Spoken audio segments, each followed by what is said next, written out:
They thought she was just an intern. They were wrong.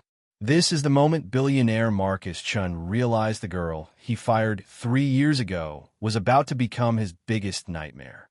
But to understand why a 23-year-old intern brought a billionaire to his knees, we need to go back to the day he tried to destroy her. June 14, 2019.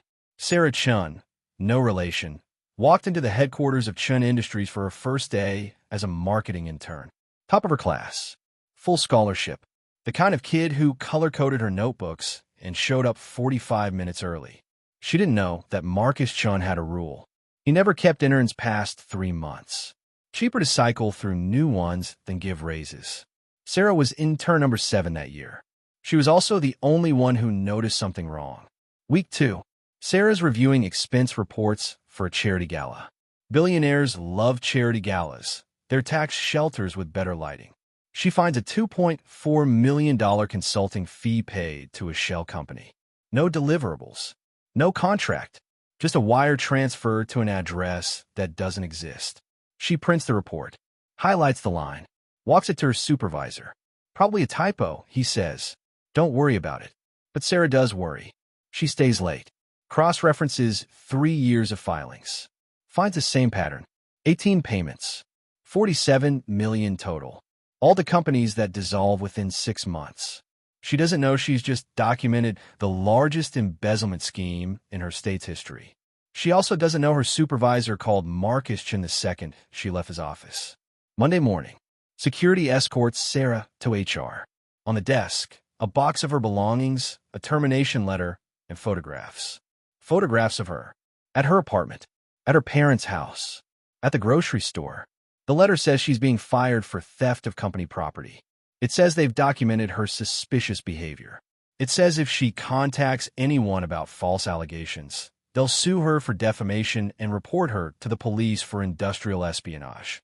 The HR director slides across a second document. A non-disclosure agreement. Already signed by her supervisor. Already notarized. If she signs, she gets 3 months severance and a neutral reference. If she refuses, they destroy her. She's 23. She has $400 in savings. Her mother is sick. Her father just lost his job. She signs.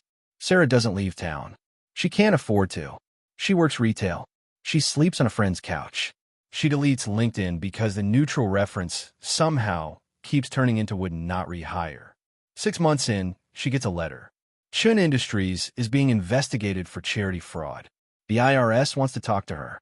She calls the number, leaves a message. No one calls back. She tries again and again. On the 4th try, someone answers. An investigator named David Park. He's been trying to reach her for months. Chun Industries told them she was unstable, that she'd been fired for erratic behavior, that any documents she provided were likely forged by a disgruntled employee. David doesn't believe it, but he needs proof. Sarah tells him everything. The shell companies, the photographs, the threats. David asks one question. Do you still have copies of those expense reports? Sarah smiles for the first time in 6 months. She didn't have copies. She had something better. Sarah Chun is the kind of person who color-coded her notebooks, who showed up 45 minutes early, who, it turns out, photographed every document before she handed it over. She has the original reports, the emails, the metadata showing when files were altered. But David explains the problem. Marcus Chun has lawyers, politicians, a foundation that donates to every district attorney's re-election campaign. The evidence is strong. The opponent is stronger. They need more. So Sarah goes back to school. Not literally. She can't afford tuition. But she studies accounting law, corporate structure, forensic investigation. She reads every public filing from Chun Industries for the past decade. She maps the shell companies like they're subway lines. She finds the one accountant who left in 2017 and might talk. It takes 18 months. 18 months of night shifts and library cards and instant noodles. 18 months of Marcus Chun on magazine covers. Philanthropist of the Year. Self-made success story. She collects every article, every speech, every lie. March 2022. Marcus Chun announces his biggest project yet, a $2 billion real estate development. The Chun Tower, highest building in the city. His legacy: he needs investors. For investors, the kind who require extensive background checks and financial transparency. Sarah sees her opening. She creates a consulting firm. Nothing fancy, a website, a mailing address, a portfolio of fake clients. She calls it Due Diligence Partners. She sends one email to the investment group backing Chun Tower. We've identified significant irregularities in Chun Industries' financial disclosures. We're prepared to share our findings for a fee. They bite. Sarah doesn't ask for money.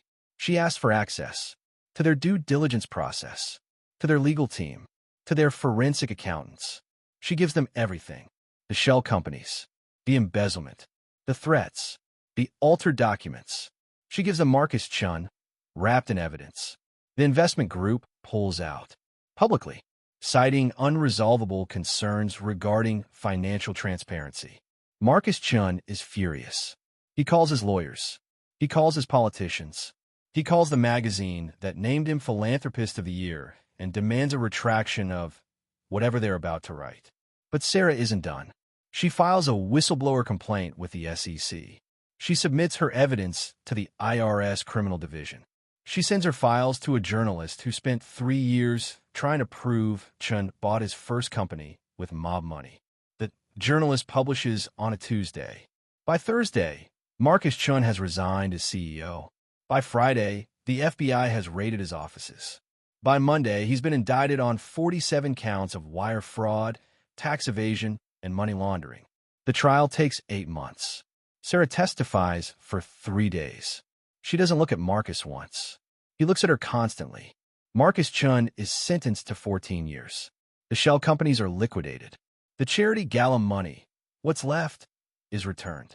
The Chun Tower is sold to a hotel chain and renamed. Sarah Chun gets a check from the SEC whistleblower program. $4.7 million, 10% of what they recovered. She donates half to actual charities. She buys her parents a house. She enrolls in law school. She still color codes her notebooks. She still shows up 45 minutes early. But now, when people ask what she does, she has a new answer. I take down billionaires. Sarah's story made national news. But she's not the only one. Next week, the assistant who recorded everything. The CEO who thought his corner office was soundproof. The $900 million lawsuit that started with a forgotten phone. Subscribe. Turn on notifications.